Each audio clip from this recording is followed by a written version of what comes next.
हाँ जी बच्चों, कैसे हो सभी? अच्छा, पढ़ाई के अलावा सब बढ़िया। अब सुनो, आज बच्चों हमने किसका रिवीजन स्टार्ट कर दिया है? अदर सोर्स का। और कल इसको क्या कर देंगे? खत्म। ठीक है, तो income chargeable under that other source. अब ये कई पार्ट्स में बटा हुआ है। The income chargeable only under that income from other source. First part क्या है इस चैप्टर में? ये लाइन ही नहीं पढ़ते हैं बच्चे, सीधा यहाँ से लग जाते हैं। इस हेडिंग में जो भी इनकम आएगी वो सिर्फ कहाँ टैक्सेबल होगी? अदर सोर्स में। चाहे आपके लिए क्या हो, ये बिजनेस भी हो, ठीक है, शेयर का डीलर भी हो, तो भी डिविडेंड की इनकम तो कहाँ आएगी?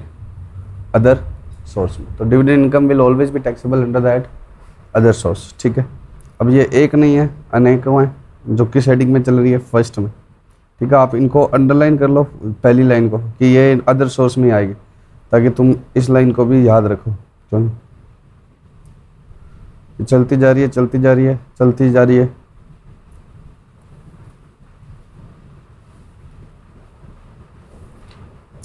फिर ये सेकंड हेडिंग आती है कि ये अदर सोर्स में तभी आएगी ये वाली इनकम अगर पीजीवीपी में चार्जेबल नहीं हो। अगर ये पीजीवीपी में चार्जेबल है तो फिर ये अदर सोर्स में नहीं आएगी। और इससे पहले वाली किस में है?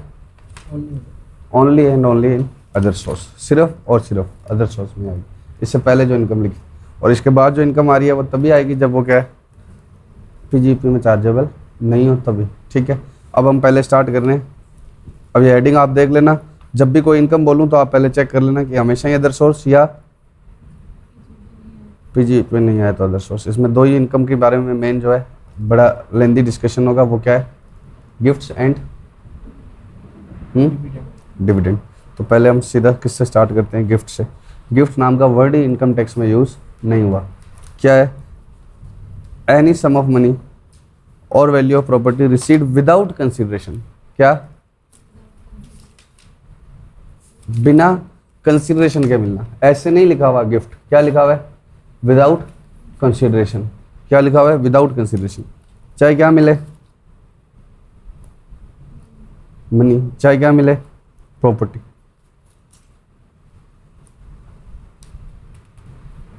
Thank you. चाहे क्या मिले? मनी। चाहे क्या मिले? प्रॉपर्टी। अब हम सबसे पहले किसकी बात करेंगे? हम सम ऑफ मनी की। ठीक है, इस पैराग्राफ को आप उड़ा दो। सबसे पहले हम किसकी बात कर रहे हैं? सम ऑफ मनी की। सम ऑफ मनी का मतलब क्या है? कहीं पर भी डिफाइंड नहीं है। इसका मतलब सिंपली क्या होगा? कैश है, कैश इक्विवेलेंट जैसी चीज़ें। ठीक है, जैसे आपने बैंक में दे दिए तो भी क्या माना जाएगा? सम ऑफ मनी जैसी। जो किससे ज़्यादा होता हो? 50,000 से। और एग्रीगेट 50,000 से ज़्यादा का मतलब क्या है? 10,000 का इसने दिया, 10,000 का इसने दिया, 10,000 का इसने दिया, 10,000 का इसने दिया, 10,000 का इसने दिया, 10,000 का इसने दिया, तो टोटल 10,000 इंटू 6 गिफ्ट मिले। तो एग्रीगेट किससे ज़्यादा होगा? 50 से। तो मुझे ऐसे नहीं देखना पर गिफ्ट किससे ज़्यादा हो, 10 से। एग्रीगेट गिफ्ट अगर अलग अलग पर्सन से मुझे 50 से ज़्यादा मिल जाता है तो कितना टैक्सेबल होगा? इन एक्सेस ऑफ 50 या whole? Whole whole whole of the aggregate value. तो अब मैं दो लाइनें बोलूँगा फटाफट से। 10,000 रुपये के 6 गिफ्ट मिले अलग अलग लोगों से, कितने पे टैक्स लगेगा? 60 पे। अदर सोर्स की इनकम कितनी हो जाएगी? 60। एक ही आदमी से 10,000 के 6 बार गिफ्ट मिले, एक बार मैरिज एनिवर्सरी पर, एक बार बर्थडे पर, एक बार हैप्पी न्यू ईयर पर, अलग अलग टाइम पर, एक बार टीचर्स डे पर। तो ऐसे कितने मिले? 10,000 6 बार मिले, तो क्या होगा? तो भी मुझे होल का एग्रीगेट करना है, एक या अलग अलग लोगों से, एक या अलग अलग ओकेशन पर मुझे क्या करना है? एग्रीगेट। ठीक है, और ये अब एक बार 31 मार्च को मिला, एक बार 1 अप्रैल को मिला, और दोनों गिफ्ट 50-50 हज़ार के थे, तब टैक्सेबल नहीं होंगे, क्योंकि साल में 50 देखने हैं। तो 1 अप्रैल को मिला, वो तो फिर किस में आ गया? नेक्स्ट फाइनेंशियल ईयर में आ गया। तो 50,000 रुपये का गिफ्ट एक साल में एक या अनेक आदमी से, एक या अनेक ओकेशन पर जो मिलेगा, तब क्या होगा?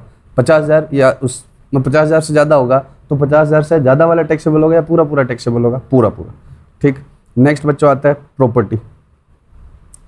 अब प्रॉपर्टी के भी दो पार्ट है, एक क्या है? इमूवेबल, और एक क्या है? Movable. Property other than immovable पढ़ा रहा हूँ मैं आपको, सारा ही पढ़ाऊंगा वैसे तो। इसमें भी दो कैटेगरी है, विदाउट कंसिडरेशन और इनएडिक्वेट कंसिडरेशन। विदाउट कंसिडरेशन दोगे तो भी 50 से ज़्यादा होने पर टैक्स लगेगा, और इनएडिक्वेट कंसिडरेशन दोगे तो कंटेंट ऑफ गिफ्ट देखना पड़ेगा। कंटेंट ऑफ गिफ्ट मेरी भाषा का नाम है। हमें देखना क्या है? Difference between aggregate fair market value and such consideration, तब एक्सेस टैक्सेबल होगा। सुनेंगे बच्चों, मेरा एग्जाम्पल सुनेंगे। इसने मुझे 30,000 की ज्वेलरी विदाउट कंसिडरेशन दे दी, इसने मुझे 30,000 की पेंटिंग विदाउट कंसिडरेशन दे दी, तो क्या होगा? पूरा 60 टैक्सेबल हो जाएगा। अब इसने मुझे 30,000 की ज्वेलरी, 30,000 क्या होती है बच्चों, FME, 30,000 की ज्वेलरी कितने में दे दी, 10,000 में दे दी। इसने मुझे 30,000 की ज्वेलरी कितने में दे दी, 10 में। इसने मुझे 30,000 की पेंटिंग कितने में दे दी, फ्री में, ठीक है। तो क्या होगा, कितना टैक्सेबल होगा, कुछ भी नहीं होगा। विदाउट कंसीडरेशन की अलग कैटेगरी बनाकर 50 चेक करना है और इनएडिक्वेट कंसीडरेशन की अलग कैटेगरी बनाकर 50 चेक करना है। अलग अलग कैटेगरी बनेगी, क्या बनेगी, अलग अलग कैटेगरी, 3 अलग अलग कैटेगरी बन जाएगी, एक कैश की, एक विदाउट कंसीडरेशन की और एक इनएडिक्वेट। और फिर तीनों के ऊपर अलग अलग क्या चेक किया जाएगा, 50,000। तो मैं तुम्हें बताऊंगा, देखो मेरे को 1.5 लाख का गिफ्ट मिल गया और कुछ भी टैक्स नहीं लगा। इसने मुझे कितने रुपए का कैश गिफ्ट दे दिया, 50 का। इसने मुझे क्या दे दिया, 50 की ज्वेलरी गिफ्ट दे दी। इसने मुझे क्या दे दिया, 60,000 की ज्वेलरी कितने में दे दी, 10,000 में। इसने मुझे 50 का कैश गिफ्ट दिया, इसने मुझे 50 की ज्वेलरी 10 में फ्री में दे दी, और उसने मुझे 50 की ज्वेलरी कितने में दे दी, 10 में। तो बताओ, इसके ऊपर अलग चेक करूंगा, कैश गिफ्ट 50 से ज़्यादा नहीं हुआ, जिसको हम क्या बोलते हैं, सम ऑफ मनी। इसने क्या दिया, विदाउट कंसिडरेशन, वो 50 से ज़्यादा नहीं हुआ। उसने क्या दिया, फॉर इनएडिक्वेट कंसिडरेशन, और वो भी किससे ज़्यादा नहीं हुआ, 50 से। तो मेरे लिए कुछ भी टैक्सेबल नहीं होगा। तो आपको जान गए ये बात, समझ गए बात, कि अलग कैटेगरी बनानी है किसकी, विदाउट कंसिडरेशन की और इनएडिक्वेट कंसिडरेशन की। अब बच्चों प्रॉपर्टी में सिर्फ कुछ ही चीज़ें आएगी, प्रॉपर्टी में क्या नहीं आएगा, हर एक चीज़ नहीं आएगी। कैपिटल एसेट को अंडरलाइन करो, इसको मैं समझाता हूँ। नेमली ये चीज़ें, इसके अलावा अगर कोई चीज़ का गिफ्ट मिला तो इट वॉन्ट बी टैक्सेबल। इसके अलावा किसी और चीज़ का गिफ्ट मिला तो टैक्सेबल नहीं होगा। ABCDEFGHI नाम आप अपने आप याद करोगे, मैंने आपको इसके ऊपर कहानी बना के याद करवाया था, ठीक है। इमूवेबल प्रॉपर्टी, बीइंग लैंड और बिल्डिंग और बोथ।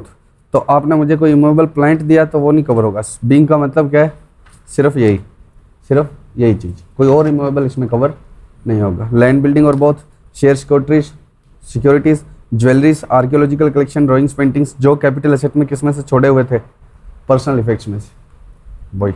तो अब बताओ, आज टीचर्स डे है, इसने मुझे क्या कर दिया, 1 लाख का आईफोन गिफ्ट कर दिया। कौन सा, प्रो, ठीक है। कितने पर टैक्स लगेगा,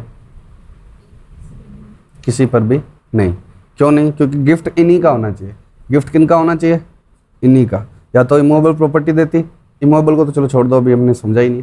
शेयर्स देती, ज्वेलरी देती, आर्कियोलॉजिकल कलेक्शन देती, ड्राइंग्स देती, पेंटिंग देती, तो आप मुझे क्या दे सकते हैं, आईफोन गिफ्ट दे सकते हैं, मुझे कोई आपत्ति नहीं है। इसने मुझे 4 लाख की कार गिफ्ट कर दी, इसने मुझे 4 लाख की कार गिफ्ट कर दी, कितने पर टैक्स लगेगा, किसी पर भी नहीं। क्योंकि मूवेबल प्रॉपर्टी में सिर्फ इन्हीं चीज़ों का गिफ्ट आना चाहिए। मूवेबल प्रॉपर्टी में सिर्फ इन्हीं चीज़ों का क्या आना चाहिए बच्चों, गिफ्ट। श्योर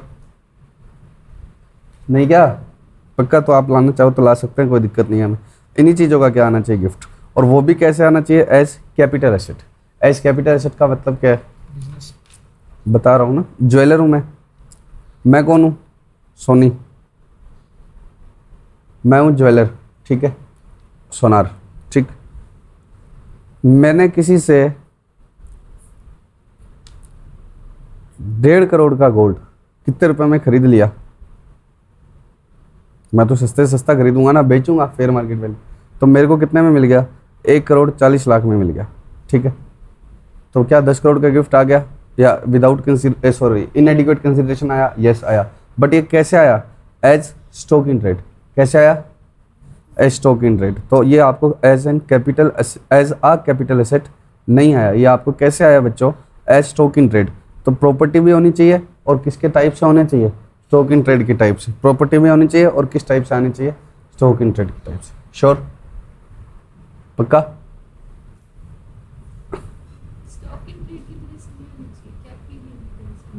कैपिटल एसेट की तरह से होनी चाहिए। कुछ गलत बोल दिया क्या? प्रॉपर्टी भी होनी चाहिए, और किसकी तरह से होनी चाहिए, कैपिटल एसेट की। स्टॉक इन ट्रेड की तरह से नहीं होनी चाहिए, स्टॉक इन ट्रेड की तरह से नहीं होनी चाहिए। किसकी तरह से होनी चाहिए, कैपिटल एसेट की तरह से। रोक बेटा। हाँ बच्चों, एक एग्जांपल लिया अपनों ने, कार मेरे को गिफ्ट में मिली, ये सब मुझे गिफ्ट पर मिला आज टीचर्स डे पर। 4 लाख की FMB और कंसिडरेशन कितना मांगा सामने वाले ने, नहीं, फ्री में कार दे गया। बताओ गिफ्ट के प्रोविजन लगेंगे या नहीं? क्यों नहीं लगेंगे इस पर? क्या आप लिखोगे कि डेफिनेशन में ही कवर नहीं है, किसके, प्रॉपर्टी की। प्रॉपर्टी की डेफिनेशन में ही कवर नहीं है, तो फिर क्या है, टैक्सेबल नहीं। अब आपने दूसरी चीज़ मुझे क्या दी, ज्वेलरी ज्वेलरी कितने की? 18 लाख की कितने पे दी? 16 पे। लेकिन मेरा सोनार रूम है, मैं सोनार मतलब मेरे को एज अ SIT दिया है, स्टॉक इन ट्रेड, तो क्या होगा बोलो? स्टॉक इन ट्रेड दिया है तो मिलेगी या मतलब ये भी कैपिटल गेन में और सॉरी अदर सोर्स में टैक्सेबल नहीं होगा। पेंटिंग्स 1.5 लाख की कितने की होगी? 1 लाख। 1.5 लाख की पेंटिंग 1 लाख की मिली और 70,000 की ड्राइंग्स फ्री में मिली। बताओ इस पर मैं क्यों नहीं लगा रहा अदर सोर्स का provision? Property as a capital asset मिलनी चाहिए, और सॉरी प्रॉपर्टी की डेफिनेशन में कवर नहीं है, ये एज ए कैपिटल एसेट मिलनी चाहिए और मुझे तो कैसे मिली है? Stock in trade. इन पर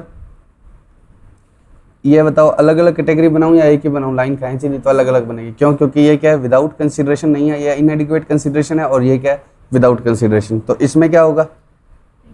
टैक्स नहीं लगेगा क्योंकि टोटल अमाउंट किससे ज़्यादा नहीं हुई? 50 से, और इसमें लग जाएगा। अब मैं इसको ड्राइंग्स को कर दूं 30 का, ठीक है, और एक आर्कियोलॉजिकल कलेक्शन और ले लूं 20 का, और ये दोनों कर दूं तो नहीं लगेगा, और ये 20,000 एक का कर दूं तो लग जाएगा। क्यों लग जाएगा? क्योंकि ये 30 और 20,000 एक 50,000 एक से ज़्यादा होगी, तो 50,000 एक से ज़्यादा होने पर टोटल पूरे पर लग जाएगा। ठीक है, पक्का?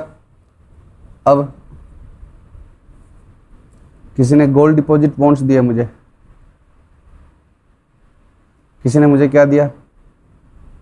गोल्ड डिपॉजिट बॉन्ड्स 1 लाख के, या रूरल एग्रीकल्चरल लैंड दी 1 लाख की, तो बताओ टैक्स लगेगा क्या? नहीं, क्योंकि ये कैपिटल एसेट से साफ साफ एक्सक्लूड किया हुआ है। ठीक है, बोलो, क्योंकि कैपिटल एसेट के तौर पर भी मिलना चाहिए। स्टॉक इन ट्रेड नहीं है वो, ठीक है, और ये क्या है? ये कैपिटल एसेट से छोड़ा हुआ था ना, कैपिटल एसेट की डेफिनेशन में से। पक्का? चलो, अब कुछ ओकेशंस पर सारी बातें पूरी भी हो जाए तो भी कुछ ओकेशंस पर मिलेंगे तो ये टैक्सेबल नहीं होंगे। वो ओकेशंस क्या है? मैरिज,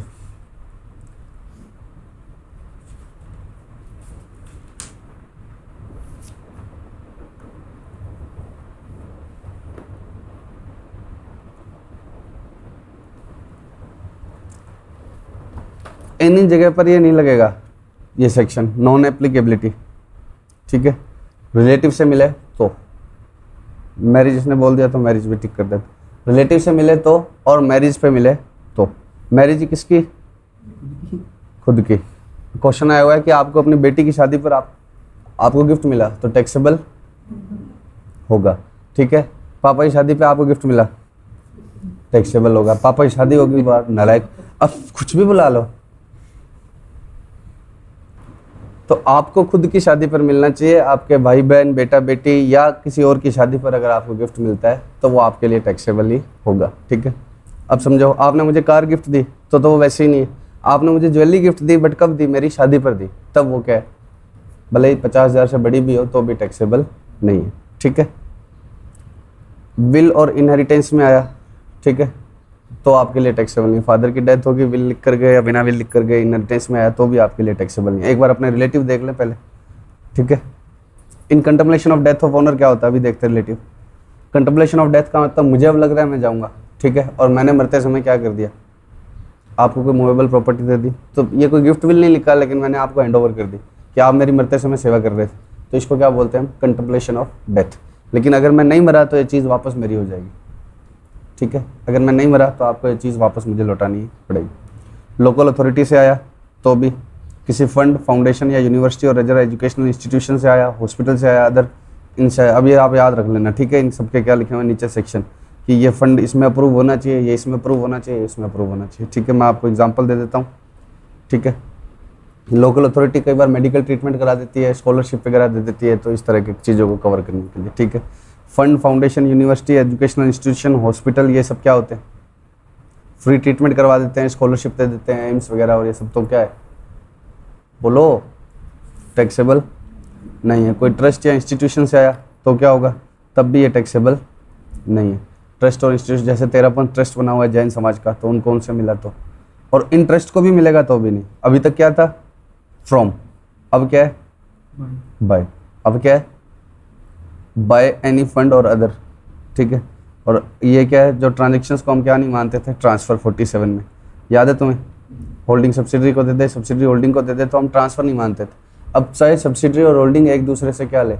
रुपए ले तब तो बात ही खत्म। होल्डिंग ने सब्सिडरी को रुपए लेकर दिया या बिना रुपए लिए दिया, हम उसको क्या नहीं मानते थे, ट्रांसफर तो मानते नहीं थे। लेकिन अगर बिना रुपए लिए दिया हुआ ना तो क्या होगा, तो जिसको मिल रहा है उसके लिए तो गिफ्ट हो गया ना ये, लेकिन उसके लिए क्या नहीं होगा, टैक्सेबल नहीं होगा, उसके लिए क्या नहीं होगा, टैक्सेबल। ठीक है। From an individual bye a trust created और established solely for the benefit of relative of individual। मेरा बेटा नकारा है, मैंने क्या बना दिया, ट्रस्ट। ठीक है, मैंने क्या बना दिया, ट्रस्ट। मैंने इस ट्रस्ट को ये दे दिया गिफ्ट, और ये आगे किसके लिए होगा, सिर्फ मेरे बेटे के बेनिफिट्स के लिए देगा। बेटे को क्यों नहीं दे रहा, वो खर्च कर देगा, दारू पी जाएगा। तो मैंने ट्रस्ट बना दिया किसी भी रीजन से, और मैंने इसको जो गिफ्ट दिया है तो वो इसके लिए भी टैक्सेबल नहीं होगा। फ्रॉम एन इंडिविजुअल, इंडिविजुअल से मिल रहा है इसको, ट्रस्ट को। ठीक है। अब हम रिलेटिव की डेफिनेशन पर आते हैं। इनमें से बहुत बार क्या क्वेश्चन पूछा जाता है, रिलेटिव में कवर होगा या नहीं होगा। तो आपको रिलेटिव की डेफिनेशन अच्छे से क्या होनी चाहिए, याद। फटाफट से बताओ रिलेटिव में कौन आएगा, बोल दो। सबसे पहले तो स्पाउस, फिर लास्ट में भी क्या, सबकी स्पाउस। जितने बीच में आएंगे ना इन सबकी स्पाउस। तो पहला और लास्ट क्या है, स्पाउस। उसके बाद में ब्रदर सिस्टर, मेरे स्पाउस के और पापा मम्मी के। ठीक है। तो 3 भाई बहन हैं, किसके, मेरे पापा मम्मी के और मेरी स्पाउस के। स्पाउस के भाई बहन कौन हो गए, साला साली। पापा मम्मी के भाई बहन कौन हो गए, चाचा मामा। और ठीक है, पापा का भाई कौन हो गया, चाचा। मम्मी का भाई कौन हो गया, मामा मासी। ठीक है। तो ये सब है, अब दिमाग लगाते रहना पेपर में। ठीक है। फिर डिसेंडेंट और असेंडेंट, मेरे और मेरी वाइफ के। तो मेरा ससुर किस पॉइंट में कवर होगा, मेरी वाइफ का असेंडेंट। ठीक है। मेरा बेटा किस में कवर होगा, 5th या 6th, दोनों में होगा। डिसेंडेंट दोनों के क्या हमारे सेम। लेकिन मान लो कि मिस्टर ए है, इसके पास 2 है, मिसिज ए 2 है। ठीक है। अब मिसिज ए का जो बेटा है वो इसके लिए भी क्या है, रिलेटिव। क्यों है, इसके स्पाउस का बेटा है, इसके स्पाउस का बेटा है। ठीक है। तो डिसेंडेंट दोनों के क्या होंगे, जनरली तो सेम, लेकिन अगर क्या है 2 शादी हो रखी है या एक मर के दूसरे से शादी हुई है तो वो सब समझ गए ना, टाइम वेस्ट नहीं करेंगे। और लास्ट क्या है, इन सबके स्पाउस। मतलब चाचा तो आ गया था, अब कौन आ गई, चाची। चाचा कहाँ गया था, ब्रदर सिस्टर ऑफ पेरेंट्स में आ गया था, लेकिन चाची नहीं आई थी। ठीक है। तो चाची कहाँ आई है, यहाँ पर। तो इन सबके स्पाउसेस। ठीक है। मेरी बहू मेरे रिलेटिव है क्या, क्यों, क्योंकि मेरे डिसेंडेंट की क्या होगी, स्पाउस होगी। मेरा दामाद मेरे रिलेटेड है क्या, यस। क्यों, क्योंकि मेरे डिसेंडेंट का क्या होगा, स्पाउस। पक्का। तो इनमें कवर कर लेना। HF का मतलब क्या है, उसका कोई भी मेंबर। HF का मतलब ही नहीं बता तो मेंबर का क्या। ठीक है। अब सुनो, यहाँ तक कोई दिक्कत बच्चों। अब आपको एग्जाम में अप्रोच क्या रहेगी क्वेश्चन की, अगर रिलेटिव से आया है तो आप छोड़ देना, रिलेटिव या जो भी मैंने ओकेशन बताए, relative, marriage, contemplation of death, will, तो उसमें आप सिर्फ नोट डाल देना कि प्रोविजन एप्लीकेबल नहीं होगा। प्रैक्टिकल क्वेश्चन में कुछ भी नहीं है। अगर इनसे नहीं है, अगर इन पर नहीं है या इनसे नहीं है, इनसे मतलब रिलेटिव से, इन पर मतलब मैरिजनों पर नहीं है, तब आप क्या चेक करना, कैपिटल एसेट के तौर पर आया है या नहीं। अगर कैपिटल एसेट के तौर पर आया तब तो ठीक है, नहीं तो फिर से क्या डाल देना, नोट, कि ये कैपिटल एसेट की तरह इसलिए टैक्सेबल नहीं। कैपिटल एसेट की तरह से आया है तब क्या चेक करना, बोलो। तब आप इसको 3 कैटेगरी में कर देना। अगर इमूवेबल को छोड़ दूं तो मैं, एक तो सम ऑफ मनी, और दूसरा इमूवेबल विदाउट कंसिडरेशन, और सॉरी इमूवेबल नहीं, सॉरी इमूवेबल अलग से बात करेंगे, मूवेबल विदाउट और मूवेबल विद। अब या इसमें मैं एक चीज़ और जोड़ दूं, कैपिटल एसेट के बाद अगर काइंड वाला है तो एक स्टेप और क्या चेक करना पड़ेगा, वो प्रॉपर्टी की डेफिनेशन में कवर होता है या नहीं। जैसे कार वार है तो फिर से क्या डल जाएगा, नोट डल जाएगा। तो पहले तो क्या चेक करना, वो जो जिन जिन पर ये लगता नहीं है, रिलेटिव, मैरिज, डेथ, कंटम्पलेशन ऑफ, वो सब, तो वो अगर है तो छोड़ देना नोट डाल के। प्रैक्टिकल क्वेश्चन में कोई दिक्कत नहीं आएगी। उसके बाद अगला क्या चेक करना, बोलो, कैपिटल एसेट की तरह से आया है या नहीं। अगर कैपिटल एसेट की तरह से आया है तब तो ठीक है, अदरवाइज फिर से क्या डल जाएगा, नोट। फिर क्या चेक करोगे, अगर सम ऑफ मनी है तब तो बात खत्म, लेकिन सम ऑफ मनी नहीं है तो अगर मूवेबल प्रॉपर्टी है तो वो प्रॉपर्टी में जो चीज़ें लिखी हुई है उनमें कवर्ड है या नहीं। उनमें कवर्ड है तब आगे जाएंगे, नहीं तो फिर से क्या डल जाएगा, नोट की, टैक्सेबल नहीं है क्योंकि प्रॉपर्टी। और फिर क्या चेक करना, अपने आप में 3 कैटेगरी बना लेना। इसकी कैटेगरी में सारे सम ऑफ मनी में क्या आएंगे, एक एक गिफ्ट या सारे गिफ्ट, सारे गिफ्ट एग्रीगेट 50,000 से ज़्यादा। विदाउट कंसिडरेशन में भी क्या, सारे, ड्राइंग्स को अलग पेंटिंग को अलग, ऐसे नहीं, ड्राइंग्स को भी और पेंटिंग्स को भी, सबको मिला मिलूकर अगर 50,000 से ज़्यादा है तो टैक्सेबल है। और विदाउट कंसिडरेशन की बजाय इनएडिक्वेट कंसिडरेशन में अगर डिफरेंस किससे ज़्यादा है, सारों का जोड़ने के बाद 50,000 से ज़्यादा है। सारों का मतलब जैसे किसी ने ड्राइंग्स दी, किसी ने पेंटिंग दी, FMV 50,000 और कंसिडरेशन पेड 10, और यहाँ भी 50 और कंसिडरेशन 10, तो कितना गिफ्ट इसमें है 40, इसमें कितना है 40, तो ये पूरा टैक्सेबल होगा।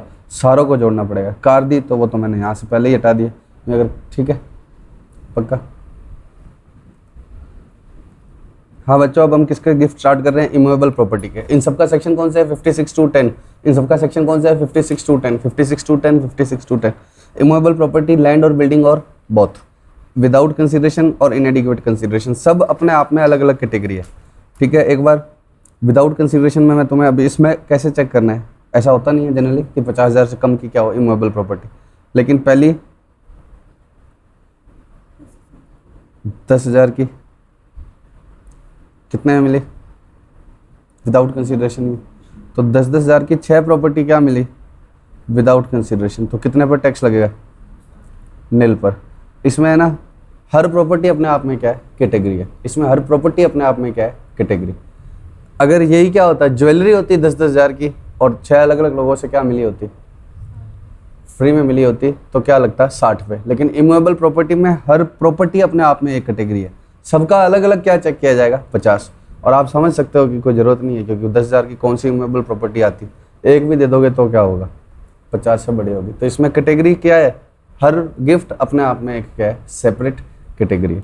और दूसरा क्या है, अगर इनएडिक्वेट कंसिडरेशन मिला है तो डिफरेंस बिटवीन कंसिडरेशन किससे ज़्यादा हो, 50,000 और 5% ऑफ कंसिडरेशन, उससे ज़्यादा हो तब आपके लिए टैक्सेबल होगा। फॉर एग्जाम्पल, एक इमूवेबल प्रॉपर्टी थी 50 लाख की और कंसिडरेशन कितना पे किया, 51 लाख, तो डिफरेंस कितना है, डिफरेंस कितना है 1 लाख। किससे ज़्यादा होना चाहिए, 50,000 और कंसिडरेशन के 5% के हायर से ज़्यादा होना चाहिए, तब ये क्या होगा, टैक्सेबल। तो कंसिडरेशन पेड का 5% कितना है, 51 लाख का 5%। ये तो इमूवेबल प्रॉपर्टी की क्या है, यहाँ पर फेयर वैल्यू और नहीं लेनी, क्या लेनी है, स्टैम्प ड्यूटी वैल्यू। तो ये तो इमूवेबल, गलत हो गया, सॉरी, एग्जाम्पल कैंसिल। इधर मुझे क्या करना पड़ेगा, कम करना पड़ेगा, अदरवाइज क्या है, गिफ्ट ही क्या बना, कंसिडरेशन 49 दूंगा और चीज़ 50 की आएगी तभी तो गिफ्ट हुआ। यहाँ तो मैंने कंसिडरेशन पेड क्या कर दिया, ज़्यादा कर दिया, तो थोड़ा सा खेद है। ठीक है, अब सुनो, 1 लाख रुपए का डिफरेंस तो कितना गया, अब भी 1 लाख का। अब ये दोनों अमाउंट भरो, पहली अमाउंट कितनी होगी 50,000, दूसरी अमाउंट क्या होगी, कंसिडरेशन का 5%, तो कंसिडरेशन कितना है 49 लाख। 50 लाख का नहीं लेना, किसका लेना है, 49 लाख का 5%, तो कितना आ गया 2,45,000। तो 50,000 और 2,45, इन दोनों के हायर से ज़्यादा है क्या डिफरेंस, नहीं है, इन मतलब 5% तक का चलेगा। ठीक है, इन दोनों के हायर से ज़्यादा है क्या, नहीं है, तो कुछ भी टैक्सेबल नहीं होगा। क्या लिखा हुआ है, if consideration is less then stamp duty value, consideration less than है स्टैम्प ड्यूटी वैल्यू से, हाँ है। कंसिडरेशन कितना है 49 लाख और स्टैम्प ड्यूटी वैल्यू कितनी है 50। And difference between the stamp duty value and consideration, difference इन दोनों के बीच में जो कितना है 1 lakh, is more than higher of these two, अगर इन दोनों में से जो हायर आता है उससे ज़्यादा का डिफरेंस है, तब क्या होगा, डिफरेंस पूरा का पूरा क्या हो जाएगा, taxable as income of other source. हाँ बच्चों, कंसिडरेशन पेड कितना है मेरा 12, 12, 12 एंड 1 लाख, और एसडीवी कितनी है 1250, 1260, 1270 और 1,08,000। अब बताओ इन दोनों के बीच में गैप, 50,000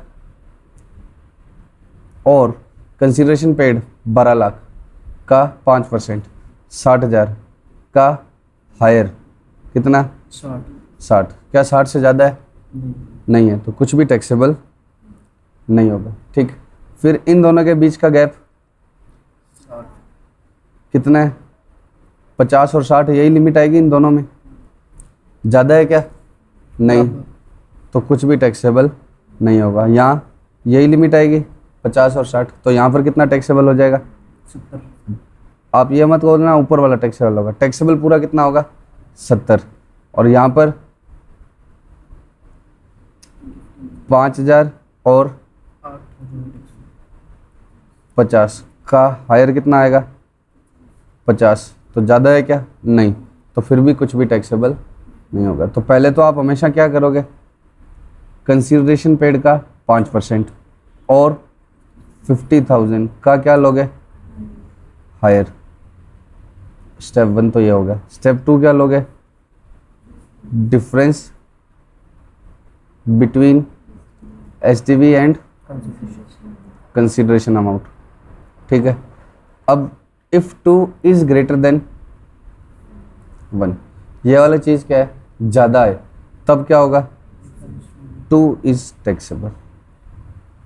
टैक्सेबल होगा तो हमेशा क्या होगा? 2 वाली अमाउंट। लेकिन 2 किससे ज़्यादा आना चाहिए? 1 से। If 2 is less than equal to 1, तब कुछ भी टैक्सेबल नहीं है। ठीक,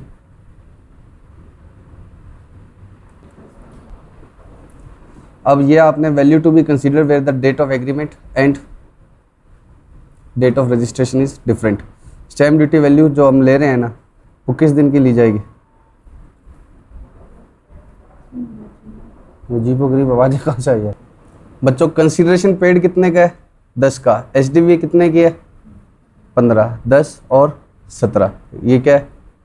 ये क्या हुआ? यहाँ पर मेरा और आपका एग्रीमेंट हुआ। 15 लाख की स्टैम्प ड्यूटी वाली चीज़ तुमने मेरे को कितने में दे दी? 10 में। ठीक है, और जब रजिस्ट्री हुई तब कितने की होगी थी स्टैम्प ड्यूटी वैल्यू? 17। तो अब 5 टैक्सेबल होगा या 7 टैक्सेबल होगा? 50,000 से और 5% से तो ज़्यादा ही है ना। 5 होगा या 7? अगर इस दिन कोई भी कंसिडरेशन किससे दे दिया? अकाउंट पे चेक, ड्राफ्ट, इलेक्ट्रॉनिक मोड से दे दिया है। अकाउंट पे चेक, ड्राफ्ट और इलेक्ट्रॉनिक मोड जो भी प्रिस्क्राइब्ड है उनसे दे दिया है, तब तो कितना टैक्सेबल होगा? 5। अगर मैंने यहाँ कोई कंसिडरेशन कैश से दिया या दिया ही नहीं, या उन प्रिस्क्राइब्ड मोड से नहीं दिया जो बताए गए, तब तो कितना टैक्सेबल होगा? 7। अदरवाइज कितना टैक्सेबल होगा? 5।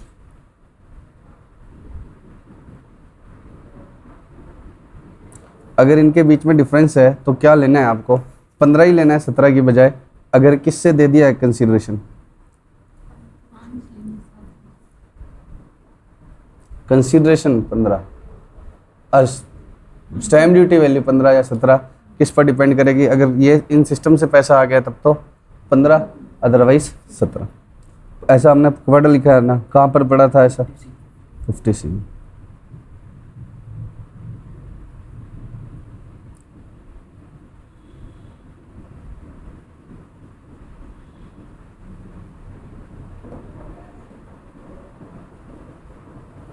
क्वेश्चन तो कर लोगे आप। 4.486 पर आओ। अब नेक्स्ट हमारे पास क्या है? Casual income 56 to 1B। Casual income will be taxable only and only under the head income from other source. किस में लिखा हुआ है? 56 to 1B में। 56 to 1B, 56 to 1B। ठीक, कैजुअल इनकम का मतलब क्या है? Lotteries, crossword puzzles, races including horse races. कौन से रेस? हॉर्स रेसेस या कोई सी भी रेस? कोई सी भी रेस। कार्ड गेम और other games of any sort, मतलब KBC, dance Indian dance, gambling, batting etcetera. ये अदर सोर्स में टैक्सेबल होगी बाय वर्च्यू किस सेक्शन की वजह से? 56 to 1B की वजह से। अदर सोर्स में टैक्सेबल होगी किसकी वजह से? 56 to 1B की वजह से। लेकिन क्या है? इसके ऊपर टैक्स रेट इस सेक्शन में नहीं लिखी हुई। टैक्स रेट आपको याद है 30% है। वो किस में लिखा हुआ है? पेज नंबर बताओ। लिंक बिठा लो, उस पेज के साथ ही लिख दो 505 पर टैक्स रेट लिखी हुई है। तो टैक्सेबल होगी अदर सोर्स में, वो तो वहाँ लिखा हुआ है। लेकिन रेट क्या रहेगी? 30% प्लस सरचार्ज। वो किस में लिखा है? 115BB, 115BB। ठीक है, पक्का। और TDS की रेट भी इनके ऊपर 30% है। वो किस में लिखा हुआ है? TDS में तो लिखा है, सेक्शन बता, TDS में लिखा है 190 फॉर बी और डबल बी, 190 फॉर बी और डबल बी। तो TDS मैंने, तुमने लॉटरी जीती, मैं TDS काटूंगा, तो मैं किस वजह से काटूंगा? 190 फॉर बी और डबल बी की वजह से। ठीक है, वहाँ रेट क्या है? 30% और अमाउंट किससे ज़्यादा होनी चाहिए? 10। ठीक है, अब तुमने 8000 की लॉटरी जीती तो तुम, मेरे पे TDS नहीं लगेगा, लेकिन तुम्हारे पे तो 115 डबल बी लगेगा। तुम्हें अपना टैक्स फिर भी कितना भरना पड़ेगा? 30%। ठीक है, तो आपको टैक्स भरना है, उसकी रेट क्या है? 30 + 4%। इसमें से कोई खर्चा अलाउ नहीं होगा, कोई एक्सपेंस अलाउ नहीं होगा, कोई डिडक्शन अलाउ नहीं होगी, कोई अनएग्जॉस्टेड बेसिक एग्जम्पशन लिमिट नहीं लगेगी। अब सुनो मेरी बात को, मैंने लॉटरी की टिकट खरीदी, 10,000 की लॉटरी जीत गया 1 लाख, कितने पर टैक्स लगेगा? पूरे 1 लाख पर। कोई खर्चा अलाउ नहीं होगा, किसी टाइप का कोई खर्चा अलाउ नहीं होगा, कोई और एक्सपेंस भी अलाउ नहीं होगा, कोई अलाउंस नहीं मिल सकता। मतलब क्या है? लॉटरी की इनकम में से कुछ भी सेट ऑफ नहीं होगा, कोई और अलाउंस नहीं मिलेगा, मतलब सेट ऑफ। अब मान लो मेरे को सैलरी एड में लॉस है और लॉटरी में इनकम है, तो क्या होगा? सेट ऑफ हो जाएगा क्या? सैलरी में लॉस हो सकता है, कुछ भी बुलवा लो, सैलरी में लॉस होता है क्या? अब मान लो मेरे को PGBP में लॉस है और लॉटरी की इनकम है, क्या सेट ऑफ हो सकता है? नहीं। एक कैजुअल इनकम है जिसमें फ़ायदा है, दूसरी कैजुअल इनकम है जिसमें लॉस है, वो भी सेट ऑफ नहीं हो सकते। इन पर ग्रॉस बेसिस पर क्या लगता है? टैक्स। कुछ सेट ऑफ नहीं होगा, कोई एक्सपेंडिचर नहीं होगा, कोई डिडक्शन अंडर चैप्टर 6A नहीं मिलेगी। 80C में मैंने क्या करवा दिया? लाइफ इंश्योरेंस, क्या मुझे कोई डिडक्शन मिलेगी? नहीं। लॉटरी वाली इनकम में से नहीं मिलेगी। किस किस में से नहीं मिलती डिडक्शन? लॉटरी, STCC 111A और लॉटरी। और लॉटरी तो होगा कैजुअल इनकम, STCC 111A और लॉन्ग टर्म कैपिटल गेन। इन तीनों में से क्या नहीं मिलती? चैप्टर 6A की कोई डिडक्शन नहीं मिलती। Adjustment of unexhausted basic limit भी पॉसिबल नहीं है। मेरे को 1 लाख की लॉटरी मिली, मैं कहूँ कि 2.5 लाख का क्या है एग्जम्पशन, तो क्या होगा? तो भी मुझे 1 लाख पर तो टैक्स देना ही पड़ेगा। मेरी अदर इनकम है 2 लाख, लॉटरी की इनकम है 60, ये भेज दिया, क्या इसमें से 50 चला जाएगा स्लैब में? भाई 2.5 लाख की एग्जम्पशन है, 2 लाख तो गया स्लैब में, ये इसमें से 50 स्लैब में गया और 10,000 पर ही देना है टैक्स? नहीं, पूरे 60,000 पर 30%। तो इसके बारे में 2 सेक्शन है, एक तो कोई डिडक्शन नहीं मिलेगी और 30% और लगेगा, वो तो सब किस में लिखा हुआ है? 115 डबल बी में। और टैक्स अदर सोर्स में लगेगा, वो किस में लिखा हुआ था? 56(2)(1)B। बंद करना है। अब हम क्या